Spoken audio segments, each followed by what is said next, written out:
As I write this, it's hot as hell outside, and I wish I had the lemon bars that I made in this video right now, but I don't, because they all got eaten up by other people within a couple days. That's okay though. I've got a fridge full of Rainier and a well-stocked liquor cabinet to pull me through the dog days of summer. In fact, keep an eye out, because there's another cocktail video coming soon. I know, it's been a while. You'll want to subscribe to the channel to make sure you see when it's released. And why not like this video too?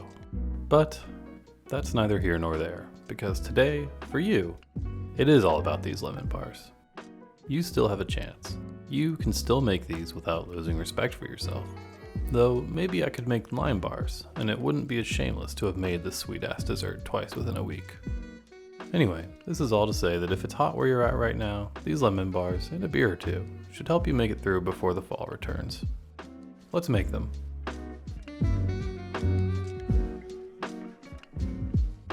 Before we begin, I want to acknowledge my source for this recipe. I did a riff on Claire Saffitz's minty lime bars from her book Dessert Person, and obviously rolled with going all lemon versus any lime at all. That said, if you do want to go the lime route, replace the lemon zest with lime zest, and split the lemon juice into a 3-to-1 mixture of lime to lemon juice, and add mint of course. Truthfully, I wish I had added some mint myself, even just as a garnish. It would provide a nice aesthetic. It wouldn't be aesthetic though, because that's a moronic misuse of the word. Anyhow, there's always next time. Okay, let's get into it. To start, you'll want to preheat your oven to 350 degrees Fahrenheit or about 180 degrees Celsius. Then line an 8x8 inch pan with 2 sheets of foil perpendicular to one another, pressing the foil into the edges and corners and up the sides. Then, the hard part, butter the foil all over. You will find this, as you can see, annoying, but it will be important down the road, so don't skip this step. This is going to allow you to take out the bars easily once cooked. Next, we're going to make the shortbread crust. So you'll add 2 tablespoons of lemon zest and a 1/4 cup of sugar into a bowl.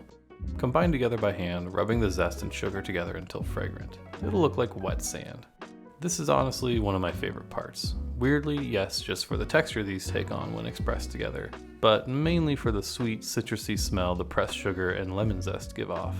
Then add a cup of flour, a 1/4 teaspoon of baking powder, and a pinch of salt. Combine via whisk, hand, or single finger. Next, you're going to add in 1 stick of chilled butter cut into 1/2-inch pieces. You'll want to coat the butter in the mixture and then use your fingers to smash the butter into it. You'll want to work the whole thing together until crumbs are formed that will hold when compressed in your hand. Next, pour out the dough into your 8x8 inch pan, scattering the crumbs evenly across it. Then flatten the crumbs into an even layer with your hands. Then bake for 25 to 30 minutes and let cool off. Once baked, reduce your oven to 300 degrees Fahrenheit or about 150 degrees Celsius. Now we'll make the lemon curd filling. To make the filling, combine 1 cup of lemon juice, and it's really important that that lemon juice actually be fresh for lemon bars, so you're going to want to get that straight from the lemon. For me, I found it took about 5 or 6, and then you're going to want to go ahead and filter that juice through a strainer. Then add 1 teaspoon of cornstarch, a pinch of salt, and a 1/2 cup of sugar in a small saucepan. Place it over medium heat, whisking occasionally. Once it comes to a boil, whisk constantly until it thickens a bit. It'll take about a minute. Then remove it from the heat. In another bowl, whisk together an egg, 5 egg yolks, and the remaining 1/2 cup of sugar until the mixture is smooth and thick. It should lighten a few shades as well. It'll take about a minute. Now we're going to combine them. Whisking constantly, slowly drizzle the hot lemon mixture into the eggs about a tablespoon at a time until you've added about half of the lemon mixture. The main thing here is you want to slowly bring the egg mixture up to temp with the lemon mixture. What you're really trying to avoid is a cooked egg, because then you're just making scrambled eggs instead of a curd, which would be gross. Then whisk the lemon egg mixture back into the saucepan with the remaining lemon mixture.